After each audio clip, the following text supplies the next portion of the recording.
ప్రభుత్వం ప్రతిపాదించిన స్థలంలో వెంటనే బ్రిడ్జి నిర్మాణ పనులు ప్రారంభించాలని డిమాండ్ చేస్తూ బీజేపీ నేతలు నిరసన చేపట్టారు. మంచిర్యాల అంతర్గాం మధ్య గోదావరిపై బ్రిడ్జి నిర్మాణంలో కాలయాపన జరుగుతోందని, ఇటీవలే వేరే ప్రాంతంలో నిర్మాణం చేపట్టేందుకు ప్రయత్నాలు చేయడాన్ని తీవ్రంగా వ్యతిరేకించారు. మంచిర్యాల ఎమ్మెల్యే ప్రేమ్ సాగర్ రావు తన స్వలాభం కోసం బ్రిడ్జి నిర్మాణ స్థలం గత ప్రభుత్వం ప్రతిపాదించిన స్థలంలో కాకుండా వేరే ప్రాంతంలో బ్రిడ్జి నిర్మాణ పనులు చేపట్టడానికి చేస్తున్న ప్రయత్నాల్ని తీవ్రంగా ఖండించారు.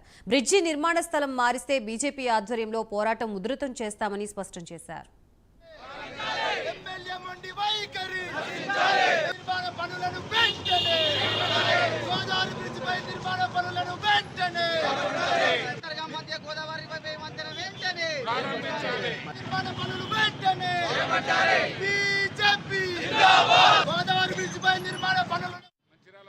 బ్రిడ్జి కావాలనే సందర్భంలో గత ప్రభుత్వం శాంక్షన్ చేయడం జరిగింది.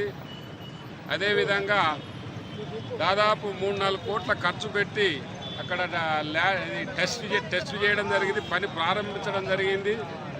ఎలక్షన్లు అయిన తర్వాత ప్రభుత్వం మారింది కాబట్టి ఆ ప్లేస్లో కట్టకూడదు అనేటువంటి భావన ఇప్పుడున్న ప్రభుత్వం మనసులో ఉండొచ్చు. కానీ ఇటు అప్రోచ్ రోడ్ ఉన్నది, అటు అప్రోచ్ రోడ్ ఉన్నది. వాళ్ళు శాంక్షన్ చేసిన డబ్బులతోనే బ్రిడ్జ్ మరి ఇక్కడ కడితే పూర్తి అవుతుంది. వేరే జాగాలో పడితే ఇంకా డబుల్ అమౌంట్ అయ్యే అవకాశం ఉన్నది, లేట్ అయ్యే అవకాశాలు ఉన్నది. కాబట్టి గతంలో కూడా అరవింద్ రెడ్డి ఎమ్మెల్యే గారు ఉన్నప్పుడు కూడా మేము ఈ ప్రతిపాదనను అప్పుడే బ్రిడ్జ్ కావాలా, ఎందుకంటే గోదావరి కరికి మనం వెళ్ళాలంటే, పెద్దపల్లికి వెళ్ళాలంటే అన్ని మలుపులు చాలా ప్రాంతాల్లో యాక్సిడెంట్ అయ్యే ప్రోజోన్లు కనబడుతూ ఉన్నాయి.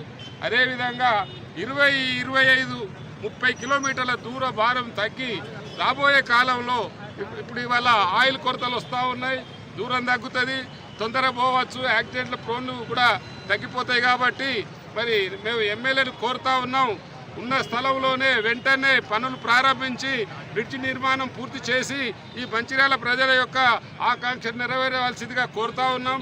అదేవిధంగా లేట్ అవుతే వాస్తవంగా ఇవాళ ప్రభుత్వ చేతిలో చిల్లి గవ్వలేదు, మరి బ్రిడ్జి అయ్యి ఇంకా 5 ఏళ్ళైనా అయ్యే అవకాశం ఉండదు. కాబట్టి అదేవిధంగా మరి గతంలో మాకు తెలిసిన సమాచారం ఏంటంటే మంత్రి శ్రీధర్ బాబును కూడా ప్రభుత్వ యంత్రాంగం కలిసి మేము ప్రారంభిస్తామని అంటే ఇక్కడ వద్దంటున్నారని వాళ్ళు కూడా మరి మంత్రి గారి దృష్టికి తీసుకుపోయారట.